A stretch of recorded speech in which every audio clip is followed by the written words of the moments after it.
When our HOA president cut my daughter's oxygen line during her lawn inspection, she didn't realize my 22-year military career meant I had friends in high places. By sunset, a Black Hawk helicopter had landed on our cul-de-sac. $175,000, 0 cents in federal fines were being processed, and Karen's perfect blonde wig was flying sideways as she learned what happens when you mess with a disabled kid's medical equipment. The dust clouds from military rotors over our manicured lawns sent a message no HOA clipboard could override. Drop a comment if your HOA has ever crossed the line from annoying to illegal. I might have some advice for you. I should probably introduce myself. Name's Mike Lawson. I spent 22 years in the Air Force as a medical logistics specialist before retiring as a major 3 years ago. My wife Denise works as a pediatric respiratory therapist at County General, and then there's our pride and joy, our daughter Sophia, 16 going on 30, who was born with cystic fibrosis and requires supplemental oxygen, especially at night and during physical activity. We moved to Sycamore Heights 8 years ago specifically because the school district had excellent accommodations for students with medical needs. The community seemed perfect. Good neighbors, reasonable HOA, and a peaceful cul-de-sac where Sophia could safely walk to the nearby park. For the first 5 years, everything was fine. Then Beverly Whitfield happened. Beverly had been our HOA treasurer for years, always a bit of a stickler, but nothing extreme. The kind who'd remind you about the garbage can rules with a tight smile, but wouldn't actually write you up. That all changed 3 months ago when she was elected HOA president after running unopposed. Suddenly, that BMW of hers was cruising the neighborhood daily, her clipboard permanently attached to her French manicured hand. The sound of her car's tires crunching on gravel became a warning signal to neighbors. Beverly was on patrol. If you were outside, you'd get treated to her distinctive cloud of Chanel perfume and a critical once-overs of whatever you were doing to your property. Just making sure we're maintaining our community standards? She'd say with that plastic smile that never quite reached her eyes. The kind of smile you'd expect from someone who practices it in the mirror while rehearsing power poses. Most of us in Sycamore Heights are professionals, doctors, engineers, teachers, reasonable people who understood the value of community rules, but also human decency. Beverly, however, seemed to miss the decency memo. Under her leadership, monthly HOA fees jumped 30% for aesthetic improvements that nobody asked for. The first direct hit on our family came last month. A certified letter arrived demanding the removal of what Beverly termed an unsightly medical equipment eyesore. She was referring to Sophia's backup oxygen condenser unit that we kept on our side porch. A unit specifically placed there on her pulmonologist's recommendation for emergency access. The letter cited aesthetic harmony violations and threatened $200, 0 cents daily fines until removed. When I tried to speak with her reasonably, explaining the medical necessity, she cut me off. "Rules are rules, Mr. Lawson," she said, her voice dripping with artificial sweetness. "Perhaps people with special needs might be happier in a different neighborhood, one with less rigorous standards." The temperature seemed to drop 20 degrees when she said those words. That's when I knew we had a serious problem on our hands. Beverly didn't waste time escalating the situation. A week after our conversation, every resident received notice of an emergency HOA meeting addressing urgent property value threats. The meeting agenda didn't specifically name us, but when Beverly fired up her PowerPoint presentation, there were multiple slides featuring our home, zoomed in on Sophia's oxygen equipment, with red circles and arrows like she was giving a counter-terrorism briefing on the axis of medical equipment. "As you can see," she said, gesturing dramatically to the screen, "these unsightly medical apparatuses are visible from the street. Our covenants clearly state that all equipment must be concealed from public view." I stood up. "That equipment keeps my daughter alive. Her doctor requires it to be accessible in case of emergency." Beverly's smile never faltered. "While we all sympathize with your situation, this is about property values. I'm sure you understand." The room smelled of tension and Beverly's overpowering perfume, like walking through the department store fragrance section with a head cold. One neighbor later told me it gave her an instant migraine, but she was afraid to leave because Beverly takes attendance with that clipboard. When the vote came, it was clear Beverly had secured proxy votes ahead of time. The amendment passed easily. No medical equipment visible from any public-facing area of any property. She even had the audacity to add, existing violations must be remedied within 14 days. That night, I couldn't sleep. Not just anger, though there was plenty of that, but genuine fear for Sophia. I spent the night researching and by morning had contacted a lawyer who specialized in housing discrimination. What they're doing is illegal, plain and simple, the lawyer explained. Federal law protects people with medical needs from this exact kind of discrimination. The bottom line was crystal clear. When federal disability protections clash with HOA rules, federal law wins every single time. I had him draft a formal letter explaining that oxygen equipment is specifically protected as life-sustaining medical equipment that cannot be restricted. I also filed a complaint with the housing department to create a paper trail. Beverly's response? She simply ignored the letter entirely and proceeded with business as usual. That's when something interesting started happening in our community. Neighbors began reaching out, privately. She cited me for having a wheelchair ramp that was the wrong shade of beige, confided Mrs. Abernathy from 2 streets over. She told me, my son's autism therapy equipment in the backyard devalued her home, shared the Kaplans.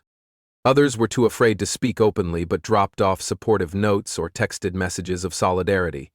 Meanwhile, I started documenting everything, installing security cameras around our property and recording every interaction with Beverly. The day after the cameras went up, Beverly's BMW slowed dramatically as she passed our house. Instead of her usual clipboard, she now had a digital camera with a zoom lens, photographing every inch of our property. You could practically taste the metallic tang of anxiety in the air every time her car approached. Later that week, I overheard Beverly at the grocery store speaking to another board member. Medical equipment lowers property values by 15%. My sister couldn't sell her house because the neighbors had a disabled kid. I'm not letting that happen in my neighborhood. Suddenly, her vendetta made more sense. This wasn't just about rules. It was personal for her. Beverly had financial trauma around disability visibility, and she was taking it out on my family. The battle lines were drawn. Beverly thought she was dealing with a desperate dad who would eventually give in. What she didn't realize was that she had just declared war on someone who had spent over 2 decades in military logistics, someone who knew how to fight systematic battles on multiple fronts simultaneously. She had no idea what was coming. Beverly shifted to guerrilla tactics. Suddenly, our family was receiving citations for infractions nobody else in the neighborhood seemed to get. Garbage cans visible for 30 minutes after collection. Excessive vehicle parking when Sophia's physical therapist visited. Even a notice about our grass being a 1/4 inch too tall. I measured it with a ruler. She was off by 1/8 of an inch. I framed her citation next to my ruler photo and hung it in our garage. My personal wall of HOA fame. The crowning glory was a $500 0-cent fine for unauthorized medical equipment installation without prior board approval, along with a rejection of Sophia's school bus accommodation request. The special education bus had always picked her up at our driveway instead of the main stop to minimize her walking distance with oxygen equipment. But Beverly personally contacted the school district, claiming, "The HOA does not approve of special accommodations that disrupt neighborhood traffic patterns." I could have engaged directly, but instead, I was playing chess while she played checkers. Through careful research and some connections at the county office, I discovered that Beverly had improperly accessed personal medical and financial information about multiple residents, information she had no legal right to as an HOA board member. "This is a serious privacy violation," explained my attorney. The simple truth was powerful. HOA presidents aren't allowed to snoop through your medical records, period. I filed a formal complaint with the state regarding the privacy violations while simultaneously organizing a small group of trusted neighbors to review the HOA's financial records, which are legally required to be available to all homeowners. What we found made my military auditor training tingle with recognition.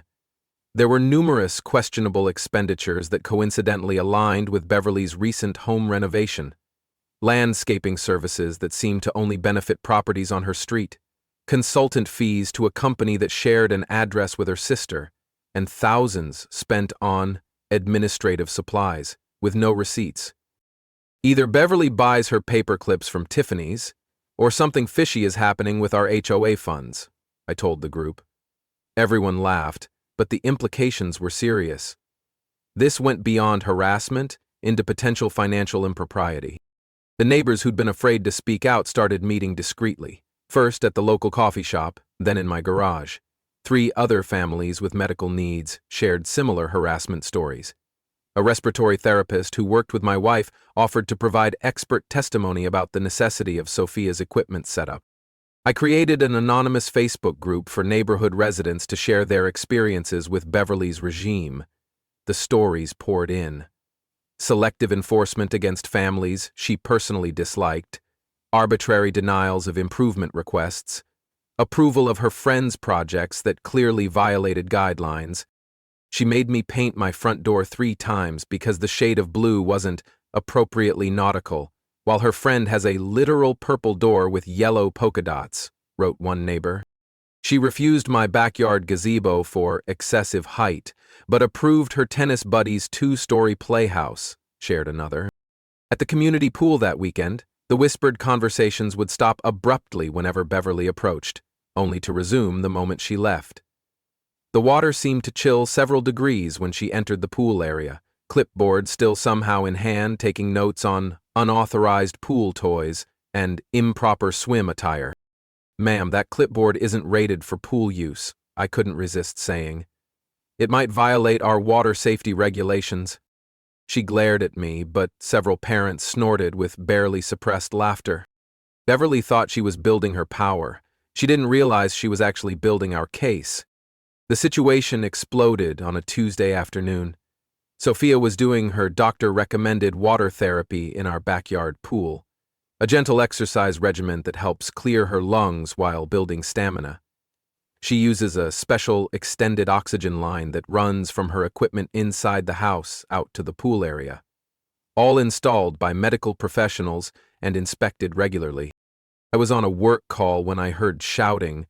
By the time I got outside, Beverly had apparently let herself into our fenced backyard for a surprise inspection and found the oxygen line running to the pool area.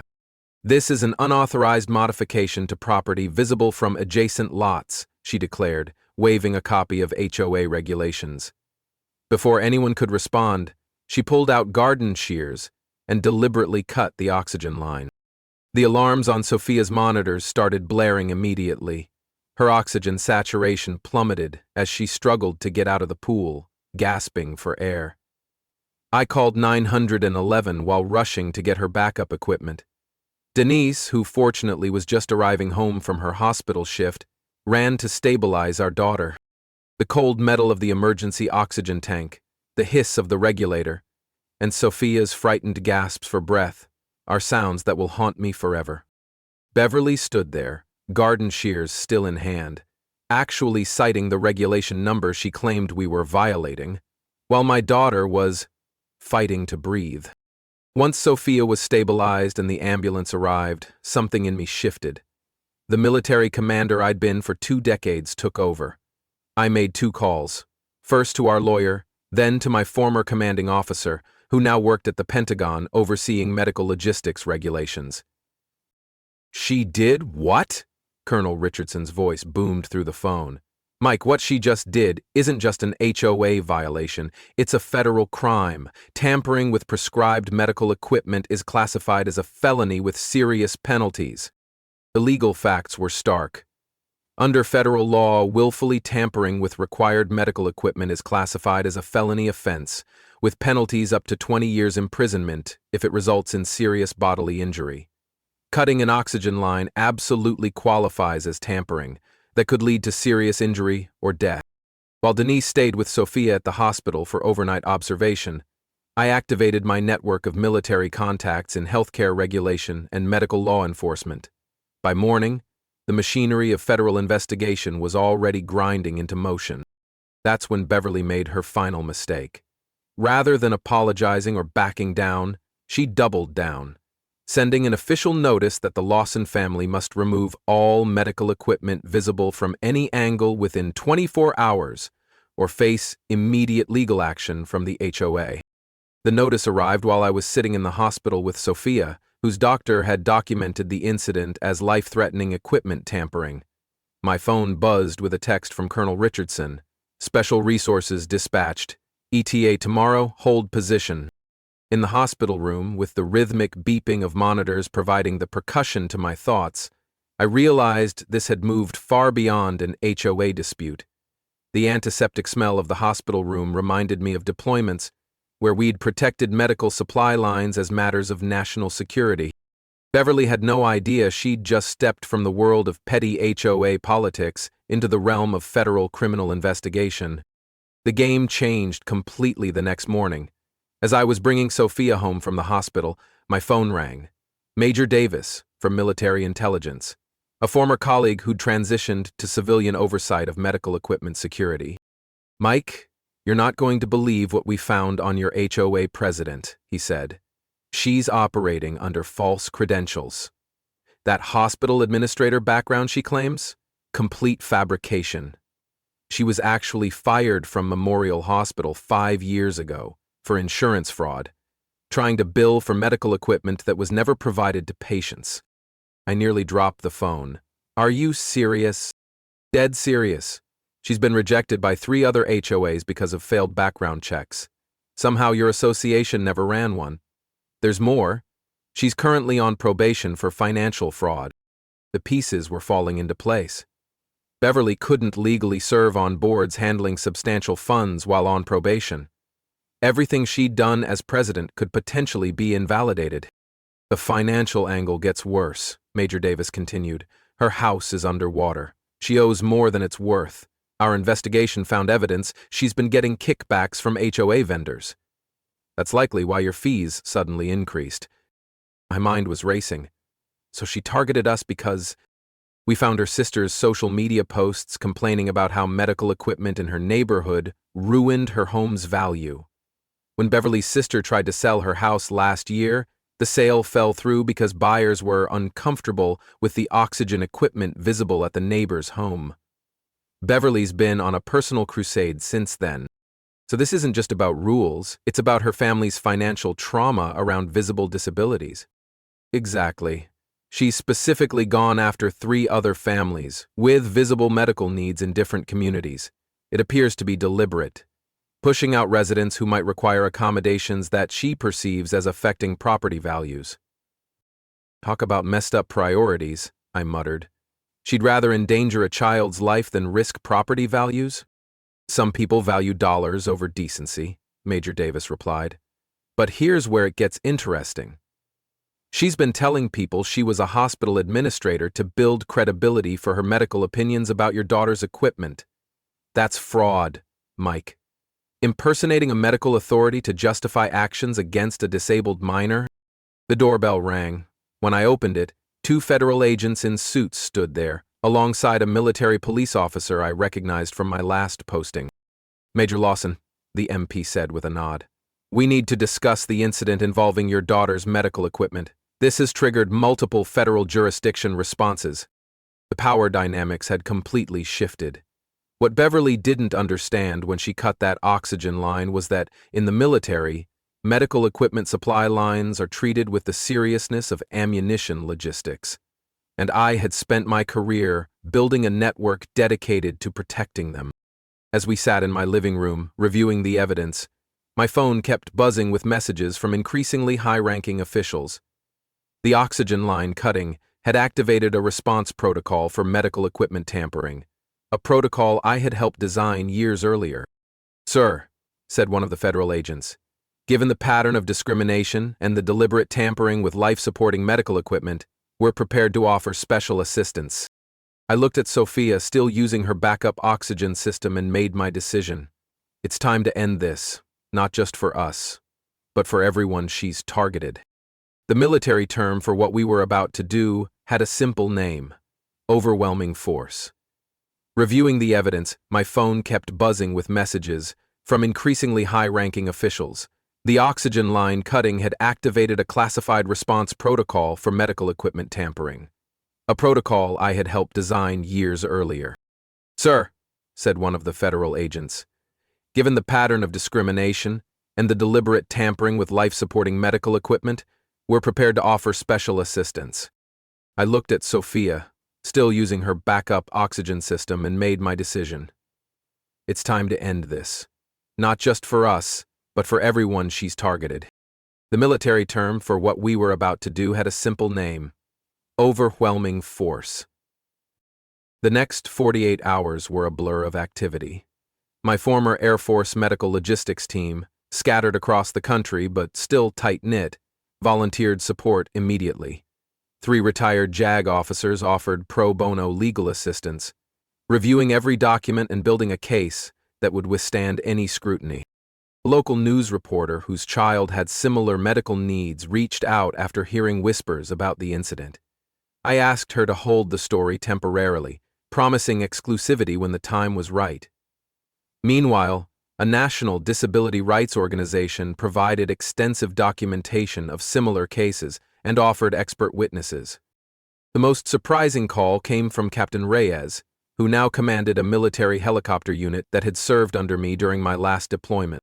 "Just say when and where, sir," he said. "We've got a training exercise we can route through your area. 3 Blackhawks would make quite an impression." My dining room transformed into a tactical operations center. The heavy thud of document binders landing on the table punctuated our planning sessions. Maps of the neighborhood covered one wall, with Beverly's daily patterns marked in red. Financial spreadsheets detailing the HOA's misappropriated funds covered another. "Let's break down the strategy," said Commander Wilson, one of the JAG officers. "We're pursuing 3 simultaneous tracks: criminal charges for tampering with medical equipment, civil lawsuit for discrimination and endangerment, and regulatory complaints for financial improprieties." He pointed to a crucial document. "Here's the key. The HOA insurance policy has a specific exclusion for discrimination claims. That means Beverly and any board members who supported her actions are personally liable, not just the HOA itself." The legal insights were eye-opening. When HOA board members knowingly support discriminatory actions against protected classes, which includes people with medical needs, they lose their indemnification protection and become personally liable. This means their personal assets, not just HOA insurance, are at risk in a judgment. We installed a comprehensive multi-camera security system covering our entire property, with cloud backup and timestamp verification. Every piece of Sophia's medical equipment was documented with physician certifications and necessity letters. My military contacts pulled satellite imagery of the neighborhood showing Beverly's pattern of selective enforcement, visiting some homes daily while completely ignoring obvious violations at others. The federal complaints were comprehensive. 3 different agencies, each with jurisdiction over different aspects of Beverly's actions. The binder containing all the evidence was so thick you could feel the weight of Beverly's impending doom in your hands. As we prepared, we discovered something equally important. The community was with us. Neighbors quietly dropped off thumb drives with their own documentation of Beverly's reign of terror. The HOA treasurer secretly provided financial records showing discrepancies. Even Beverly's assistant on the landscaping committee slipped me a note with the password to Beverly's HOA email account, which contained damning correspondence about deliberately targeting families with problematic medical situations. "The timing has to be perfect," explained Major Davis.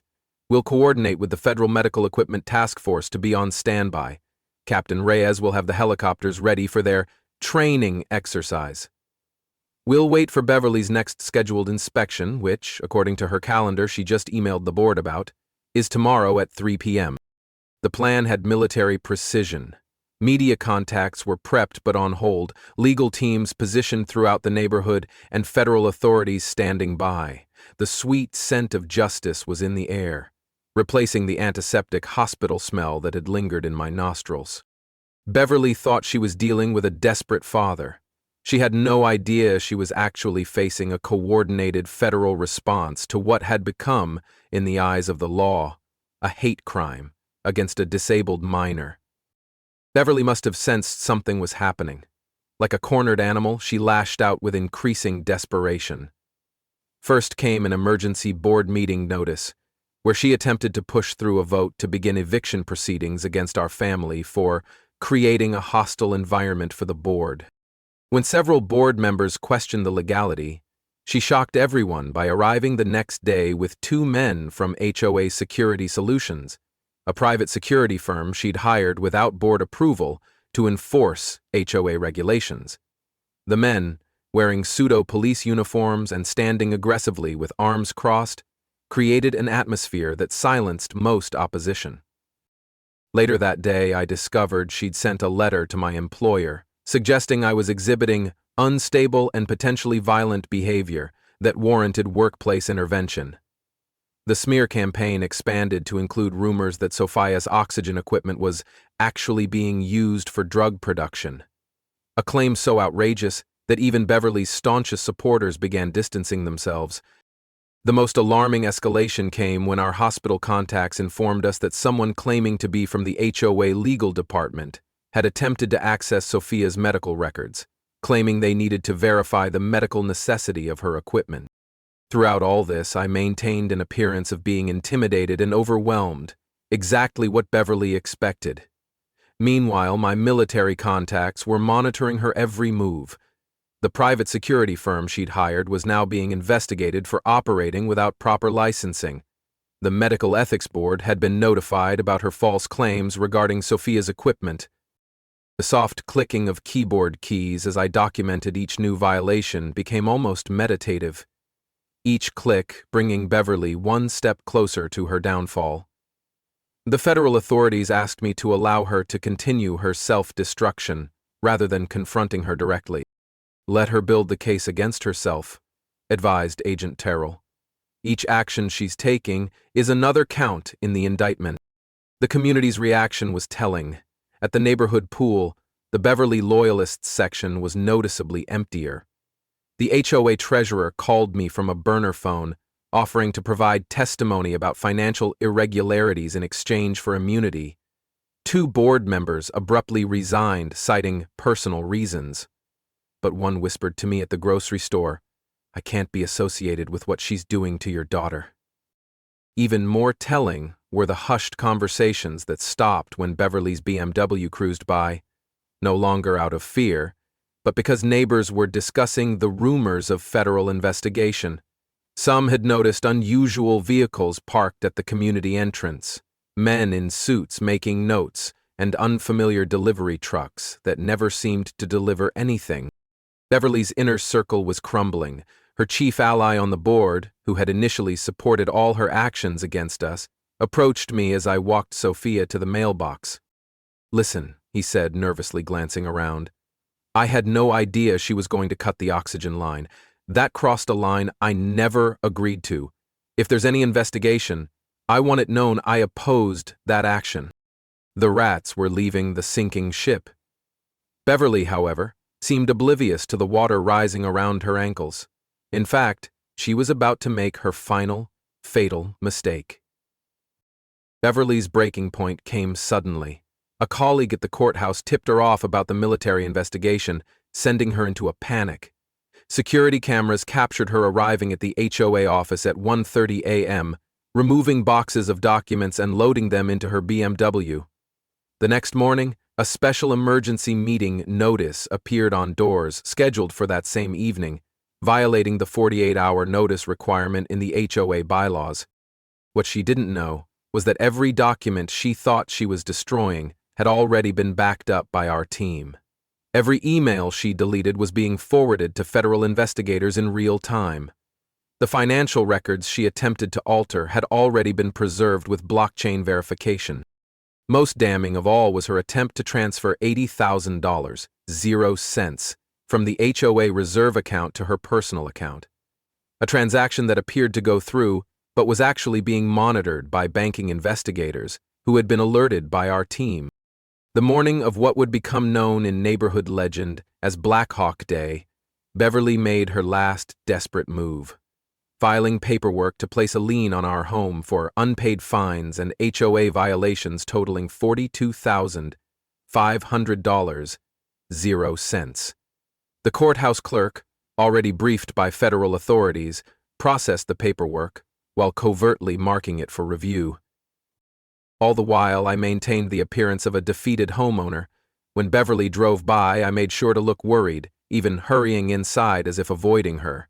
The neighbors, who knew what was coming, played along brilliantly, treating me with exaggerated sympathy when Beverly was watching.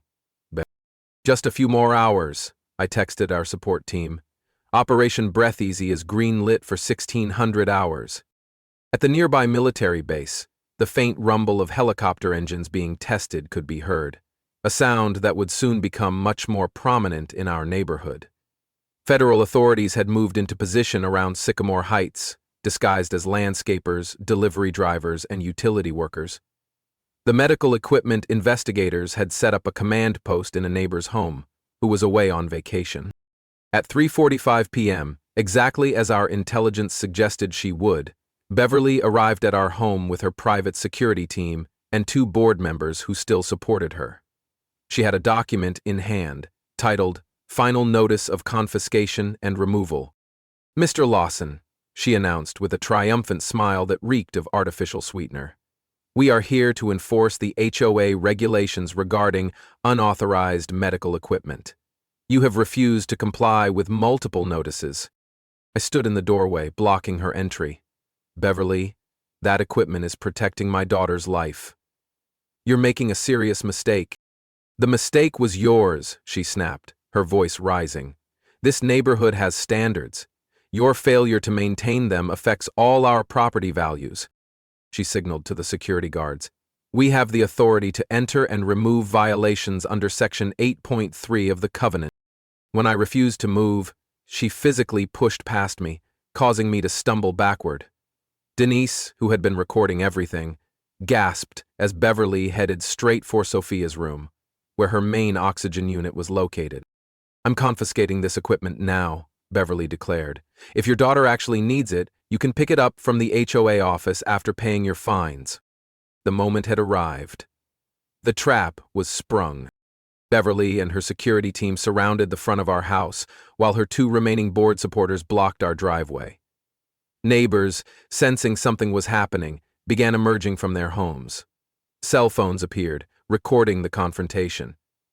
Beverly seemed energized by the audience, playing to the crowd. "This family has violated 17 separate HOA regulations," she announced loudly. "They've refused to comply with legally binding covenants that we all agreed to." I stepped onto the front lawn, phone in hand. Beverly smirked, assuming I was calling my lawyer in desperation. Instead, I spoke clearly into the phone. "Operation Breath Easy is a go, coordinates confirmed." Beverly rolled her eyes. "Who do you think you're fooling with this military talk? Your sad little—" Her words died as the distinctive thudding of helicopter rotors suddenly filled the air. All heads turned skyward as 3 Black Hawk helicopters appeared over the tree line, moving in tight formation, directly toward our cul-de-sac. "What the hell?" muttered one of the security guards, backing away instinctively. The helicopters circled once, then descended onto the community green space across from our home. The downdraft bent trees and sent patio furniture tumbling across yards. Beverly's perfectly coiffed hair whipped across her face as she stared in disbelief. From the first helicopter emerged 6 individuals in dark suits, wearing federal agent jackets with Medical Equipment Enforcement Division emblazoned on the back. The second helicopter discharged military police in full uniform. From the third came a team in business attire carrying ADA compliance documentation. The crowd of neighbors had grown to nearly 40 people, all watching in stunned silence as the federal team approached in formation. Beverly's security guards immediately backed away, hands visibly empty, wanting no part of whatever was happening.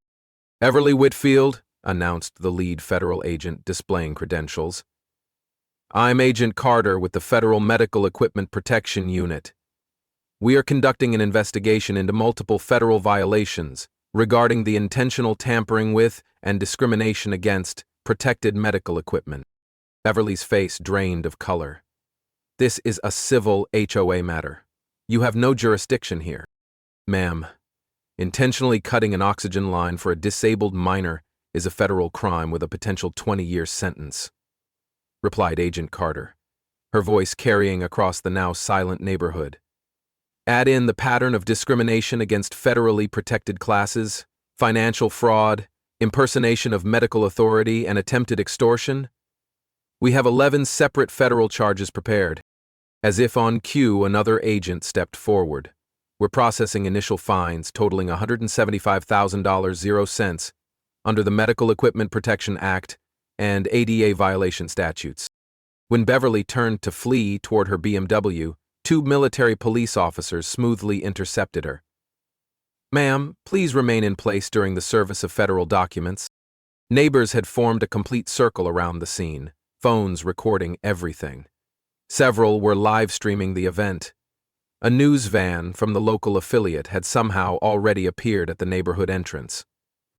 I walked forward carrying a thick binder of evidence which I handed to Agent Carter. Sophia wheeled her oxygen tank out to the driveway, standing tall beside her mother. The HOA does not outrank federal protections for disabled Americans, I announced, my voice carrying across the suddenly silent crowd.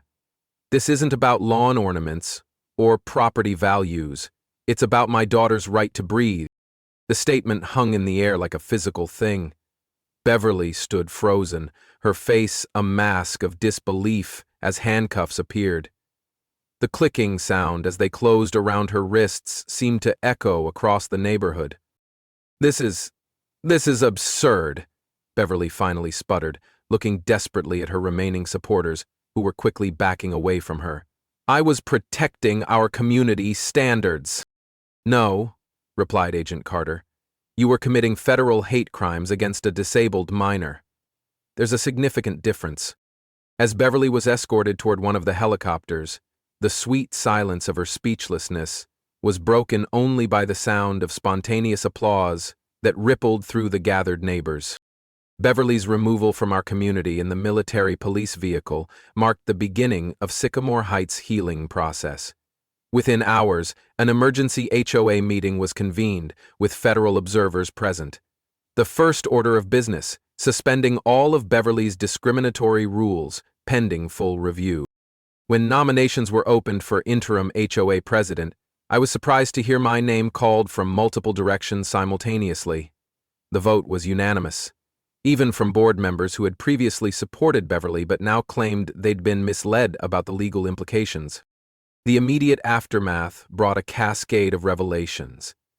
Beverly was charged with multiple federal offenses, including violations of the Americans with Disabilities Act, tampering with medical equipment, wire fraud, and misappropriation of HOA funds.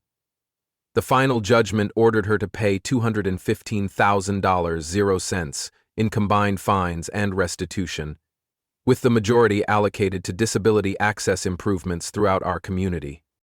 More significantly for HOA communities nationwide, the case established a legal precedent. Beverly was permanently prohibited from serving on any HOA board for life. The court's reasoning was clear. Interfering with necessary medical equipment is classified as a federal offense under ADA enforcement provisions, carrying both criminal and civil penalties that can't be discharged through bankruptcy. The most meaningful changes happened within our community itself. I worked with legal experts to establish the Breathe Easy HOA standards, a set of inclusive guidelines that was eventually adopted by our entire county. Our new bylaws included specific medical accommodation protections, with clear procedures for residents to request necessary modifications without fear of discrimination. Neighbors who had previously hidden their own medical needs began openly discussing support resources. Mr. Jenkins from the corner house revealed his husband's Parkinson's equipment that they'd been concealing in the garage. The Thompsons shared that their son's autism therapy equipment had been kept indoors despite recommendations for outdoor use. Our monthly HOA meetings transformed from confrontational complaint sessions to constructive community building, always including an educational component on disability rights and accommodations. The fresh feeling of inclusion swept through Sycamore Heights as neighbors volunteered to help install accessibility features throughout the community: ramps, modified playground equipment, sensory-friendly lighting. Sophia found her voice through this ordeal, becoming a youth ambassador for a national disability rights organization. Her presentations to school groups about living with medical needs have inspired countless students. Denise started a support group for families navigating medical accommodations in housing communities, which now has chapters in 3 states. The settlement money was put to good use. We established the Breathe Easy Scholarship for medical students, specializing in respiratory care for pediatric patients. Last year's recipient is now doing her residency at our local hospital. The sound of Sophia's laugh as she swims freely in the community pool, oxygen lines safely and properly accommodated, is the sweetest victory of all. The neighbors, who once watched in silent fear, now gather for our annual Accommodation Awareness Day, a community festival that celebrates inclusive living. Our story didn't end with Beverly's removal. It inspired change. Neighboring HOAs have adopted similar inclusive policies. Our state legislature is currently reviewing a bill, informally known as Sophia's Law, establishing clear guidelines for medical accommodations in community association.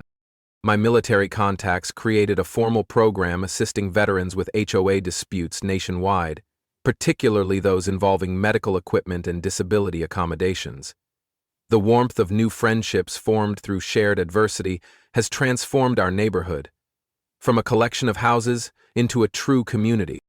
If your HOA is crossing legal lines, remember that federal law always trumps HOA rules.